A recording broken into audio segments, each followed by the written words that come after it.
Meskipun sudah bukan masa Natal, tetapi perkenankan saya mengucapkan selamat Natal dan Tahun Baru, khususnya bagi saudari-saudaraku yang baru bertemu hari ini.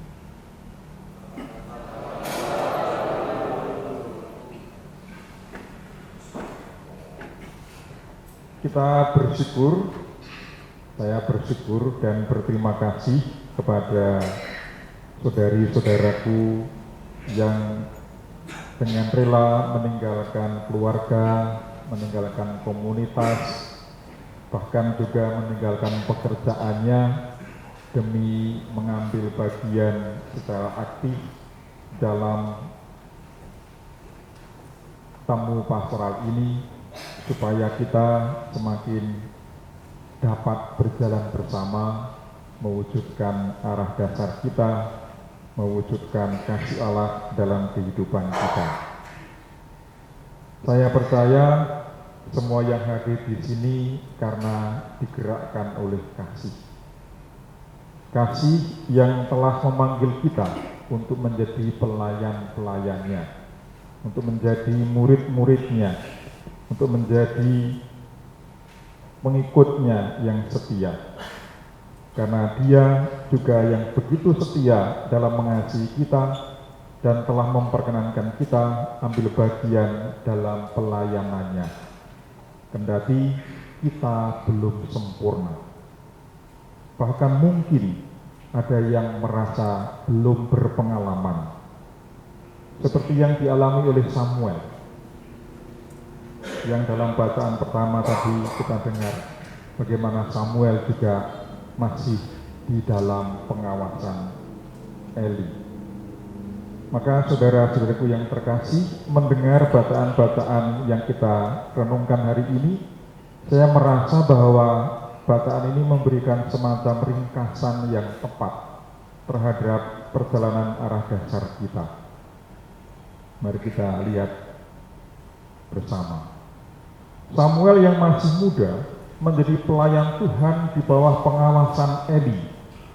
Pada masa itu pada masa itu Tuhan jarang menyampaikan sabdanya. Penglihatan-penglihatan pun tidak sering terjadi. Ayat pertama ini menggambarkan perjalanan dua misi arah dasar kita, yaitu pada tahun 2021-2022, betul ya teman-teman? Itu misinya adalah membina kader iman.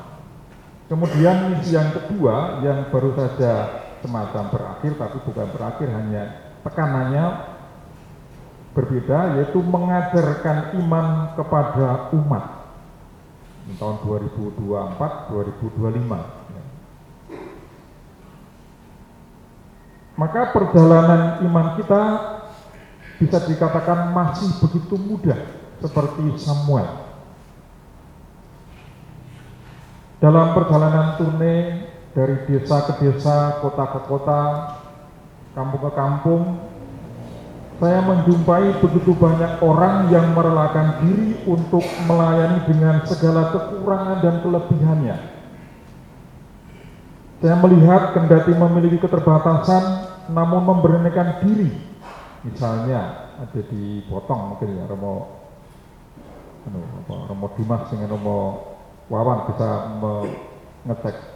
Ada anak muda yang mau membantu untuk mengajar komuni pertama atau sakramen penguasa. Masih begitu mudah. Karena tidak ada yang mengajar, saya mau mengajar. Ini seperti Samuel yang Bapak Mama bagi saya kan. Jadi ada semacam suara yang menggerakkan anak muda ini untuk berani. Juga di Balai Berkuak, kalau dicek Romo, ceritanya Romo tadi.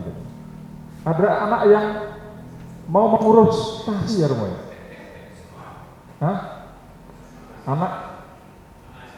Anak SMA mau ngurus karena mamanya dulu ketua atau bagaimana, lalu tidak ada yang ngurus stasi itu, kegiatan tidak aktif, nah dia tergerak. Seperti Samuel yang bertanya-tanya, apakah aku dipanggil ya?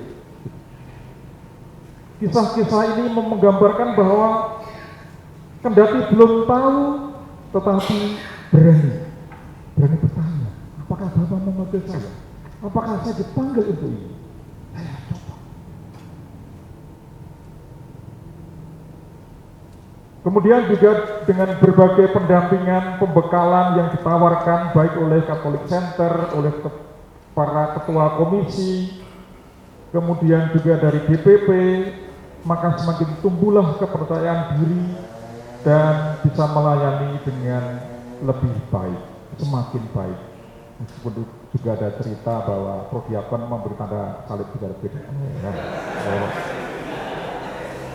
Ini namanya panggilan yang terpendam gitu ya. Begitu semangatnya lalu memberkati ya, Bapak. Bahkan juga ada membaca doa Suragum.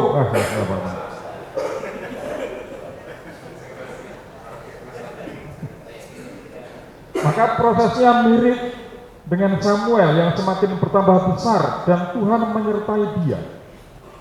Saya merasa bahwa Allah tidak pernah meninggalkan kita dalam upaya kita melayani dengan segala ketulusan dan kerendahan hati. Namun kita juga menyadari ayat ini. Pada masa itu Tuhan jarang menyampaikan sabdanya. Penglihatan-penglihatan pun tidak sering terjadi. Saya mencoba memahami ayat ini dengan begini, bahwa masih ada orang yang memiliki kerinduan untuk mendengarkan sabda Tuhan, namun belum terlayani, belum terbuka jalan, bahkan mungkin ada tekanan atau hambatan. Ada banyak sebab. Halangan bisa berupa tekanan dari keluarga, sehingga dia tidak mampu atau tidak bisa melayani. Ada beberapa cerita yang saya dengar bahwa ada yang mau jadi Katolik, tetapi dihalangi oleh keluarganya. Ada yang nekat melarikan diri malam-malam ke pasturan, lalu diusir oleh keluarganya. Akhirnya menikah di Menyumbung. Ya. Itu dia teman. Diusir keluarganya Menyumbung. Dititipkan Pak Jali, Pak, ya Jani. Tetapi juga ada yang jarang dikunjungi stasi itu. Ini menjadi juga peringatan bagi kita. Lalu imannya menjadi kering dan bahkan hilang. Ada juga cerita yang jadi mualaf bahkan satu keluarga. Ada. Sudah diberi beasiswa lagi, jadi mualaf. Tidak apa-apa. Moga-moga jadi orang baik. Mereka yang terhalang karena tekanan orang lain, tetapi tetap menjadi Katolik dengan cara sembunyi-sembunyi. Baptis di tempat lain, mengganti tempatnya sendiri di paroki. Seperti Yusuf Arimatea yang menjadi percaya kepada Yesus karena diam-diam, sembunyi-sembunyi. Sedangkan terhadap umat yang jarang atau kurang dikunjungi, kita diingatkan ayat ini. Tidak jarang, tidak ada satupun dari sabda Tuhan itu yang dibiarkannya gugur. Maka kita menafsirkan begini. Menurut statistik yang dibuat oleh Romo Simon, yang tadi saya terima, yang sudah fix ya namanya.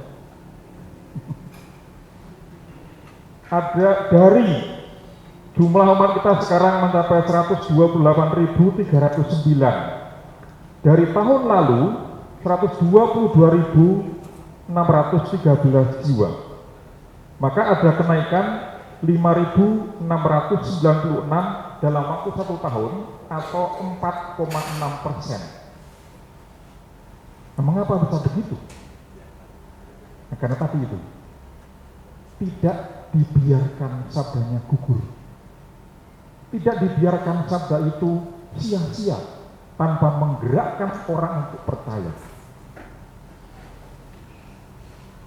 Maka kalau kita boleh menafsirkan secara statistik ada dua kemungkinan. Pertambahan umat itu bisa dengan mungkin kelahiran, mutasi, atau pindah masuk ke ketapang, atau karena pertobatan baptisan baru.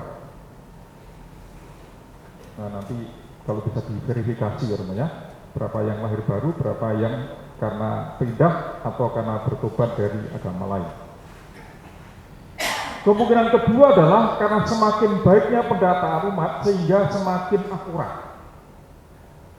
Memang tidak akan pernah 100% sampai segitu. Karena terus bertumbuh. Tetapi secara rohani dapat kita maknai bahwa iman itu bertumbuh seperti yang dialami oleh Samuel. Pertumbuhan itu ditandai dengan kepercayaan Tuhan terhadap Samuel. Kepercayaan Tuhan terhadap kita. Maka dalam kalimat terakhir tadi di dalam bacaan pertama dikatakan kepada Samuel telah dipercayakan jabatan nabi Tuhan. Ini pertumbuhan iman. Kita yang belum sempurna dan tidak sempurna ini dipercaya dengan resiko gagal. Tapi Tuhan percaya. Maka saudara-saudaraku yang terkasih, apa artinya jabatan nabi itu bagi kita? Jawaban atas pertanyaan ini adalah ada di dalam bacaan Injil hari ini. Sekeluarnya dari rumah ibadat di Kapernaum, Yesus dengan Yakobus dan Yohanes pergi ke rumah Simon dan Andreas. Ibu mertua Simon terbaring karena sakit demam. Mereka segera memberitahukan keadaannya kepada Yesus. Maka menjadi nabi adalah mempermudah orang bertemu dengan Yesus. Sangat sederhana. Tetapi karena begitu sederhananya menjadi sulit. Mempermudah orang bertemu dengan Yesus. Persis yang dibuat oleh Yakobus dan Yohanes. Dan sangat simbolik, sangat mudah kita tangkap. Sekeluarnya dari rumah ibadah. Apa artinya? Seperti yang kita sampaikan di dalam supervisi, ibadah yang sejati adalah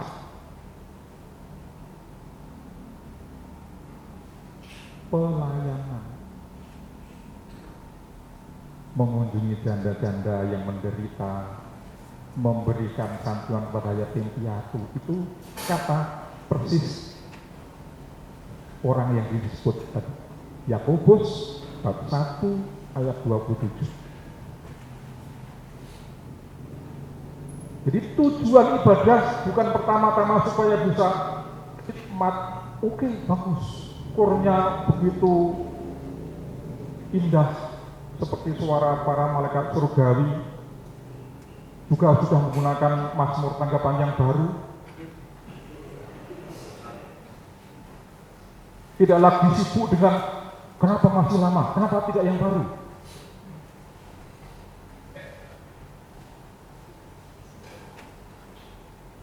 Itu baik. Tetapi kalau hanya berhenti di situ dan lupa kemudian sekeluarnya dari rumah ibadah, pelayanan, setidaknya mempermudah orang. Jadi dikatakan di dalam Injil, mereka segera memberitahukan keadaannya kepada Yesus. Biarlah Yesus yang bertindak. Kita tidak bisa menyembuhkan,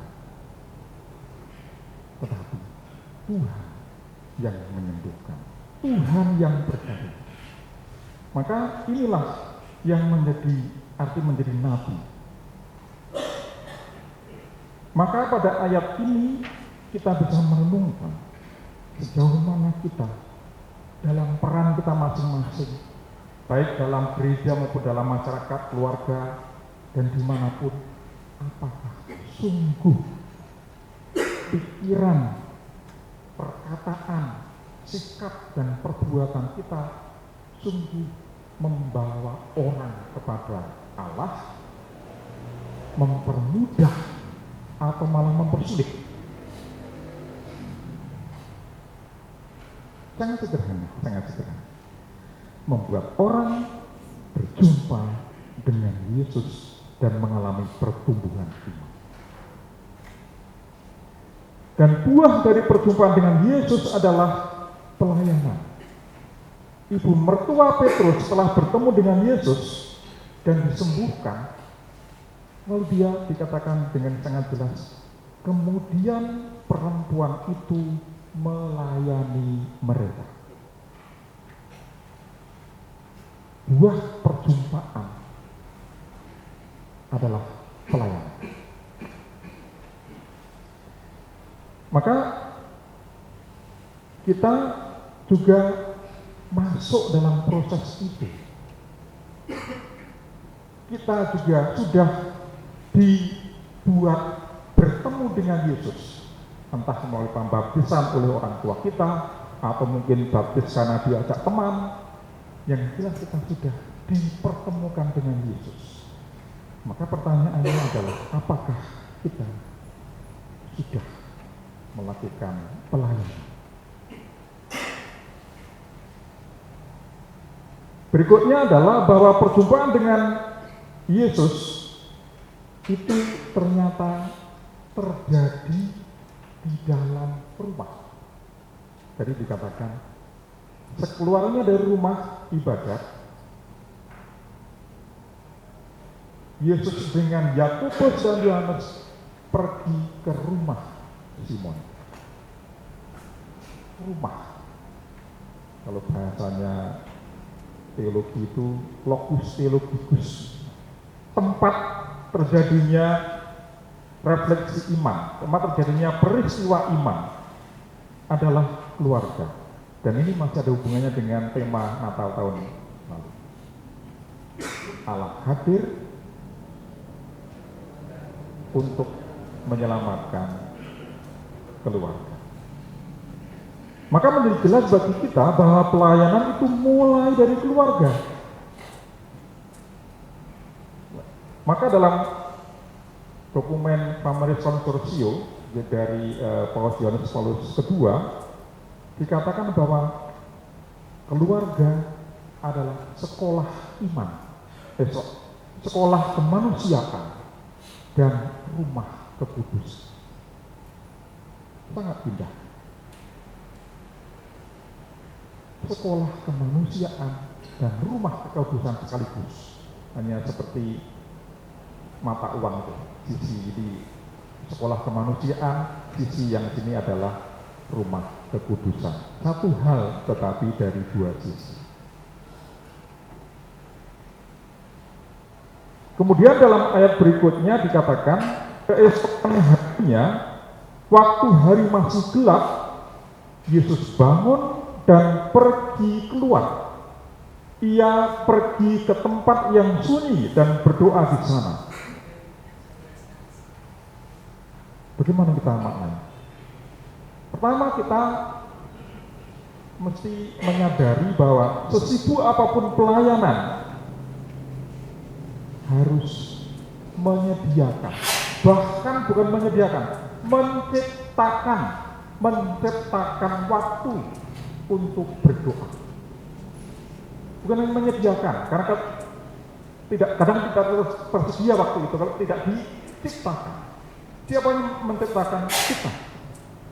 Baik dalam keluarga, pasuran, komunitas, tempat kerja, bahkan kita ciptakan. Dan bukan sekedar menciptakan, tetapi menciptakan prime time, waktu yang berkualitas, waktu yang berharga. Kalau di televisi itu, di televisi nasional itu ada prime time untuk memasang iklan. Prime time waktu untuk memasang iklan itu yang paling mahal adalah antara jam 6 sampai jam 8 sore. 1 detik atau 1 menit itu 10 juta. Karena apa? Banyak yang nonton. Kalau menurut Romo Atan itu prime time untuk berdoa itu jam berapa? Jam berapa? Katanya jam 3 pagi. Karena apa?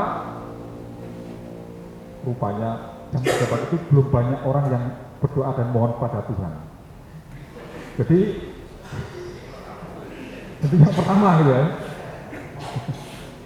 Kan sering ada kalau pendaftar pertama gratis itu kan ada kan? Maka ini juga yang pertama memohon akan dikabulkan. Katanya memang nanti kalau Romo akan datang nanti bisa ditanya apakah benar itu. Jadi pada jam 3 pagi itu katakanlah sinyalnya kepada Allah itu tinggi, full. Juga kita masih belum banyak pikiran yang masuk. Jadi kita menciptakan waktu, menciptakan prime time untuk membangun relasi yang intim dengan Tuhan. Untuk apa? Untuk menyempurnakan bahwa pelayanan yang dilakukan bukan hanya pelayanan kemanusiaan, tetapi pelayanan yang dilakukan oleh orang yang beriman adalah pelayanan demi kekudusan.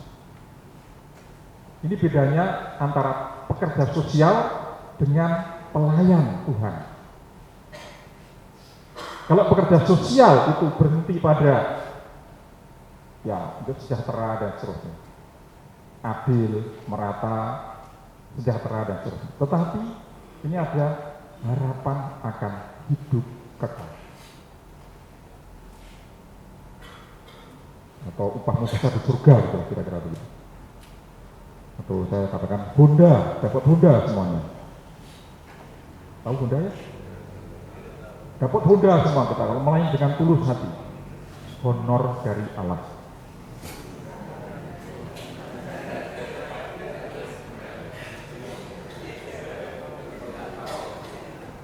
Hanya jangan diambil sekarang. Nanti ada waktunya Tuhan memberikan. Maka dengan demikian tumbuh kesadaran bahwa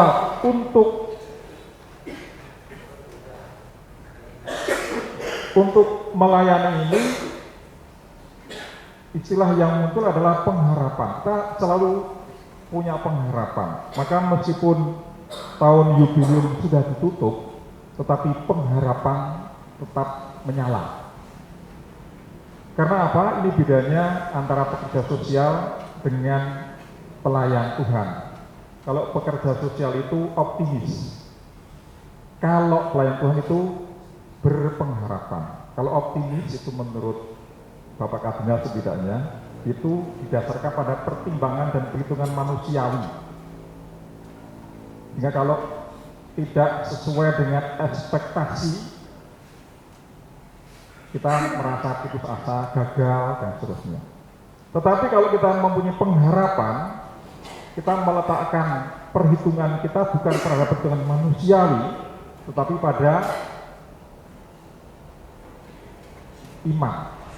Pengharapan kita pada iman kita, karena bukan diletakkan pada perhitungan manusiawi, tetapi terbuka pada kehendak Allah. Jadi kita tidak berhasil. Kalau berhasil kita tidak sombong, karena ini bukan saya yang mengerjakan, tapi Tuhan yang memberi kepercayaan. Kembali ke makna nabi tadi. Kembali kepada artinya kita hanya ambil bagian karena sudah dipercaya, maka tidak bisa sombong. Ini karena aku loh. No. Karena Tuhan yang memberi kepercayaan kepada aku. Sebaliknya juga tidak menjadi putus asa, gagal, total, lalu merasuk. atau stres karena saya melakukannya demi kemuliaan Tuhan. Kalau saya gagal, maka nyata bahwa ini bukan pekerjaan saya, karena pekerjaan Tuhan. Maka saya mesti belajar lagi. Maka karena pengharapan tetap menyala, maka pelayanan kita tidak menjadi terikat, tetapi terbuka. Dan keterbukaan kita lalu menjadi seperti ini. Marilah kita pergi ke tempat lain, ke kota-kota yang berdekatan, supaya di sana juga aku memberitakan Injil, karena untuk itu aku telah tidak punya kelekatan. Karena kalau punya kelekatan, entah kelekatan kepada tempat, kepada orang, kepada barang, kepada pujian, kepada apapun, lalu ini tidak murni lagi. Nah, mengapa bisa menjadi keterikatan? Itu bisa sulit untuk kadang sulit untuk dilepaskan. Kembali ke bacaan pertama, yaitu karena pada waktu itu penglihatan atau sabda Tuhan jarang didengarkan. Artinya barangkali kita menjadi burn out, terbakar habis, sehingga sabda Tuhan tidak melekat, tetapi yang melekat pada malah hal-hal lain, sehingga penglihatan jarang terjadi dan sabda Tuhan tidak diperdengarkan atau tidak didengarkan. Maka ini menjadi satu siklus pelayanan kita. Semoga dengan temu pastoral ini kita sungguh semakin bisa melayani dengan dalam belas kasih kepada sesama yang menderita, sehingga semuanya bisa berjumpa dengan Tuhan dan mengalami keselamatan. Terpujilah Tuhan kini dan sepanjang masa.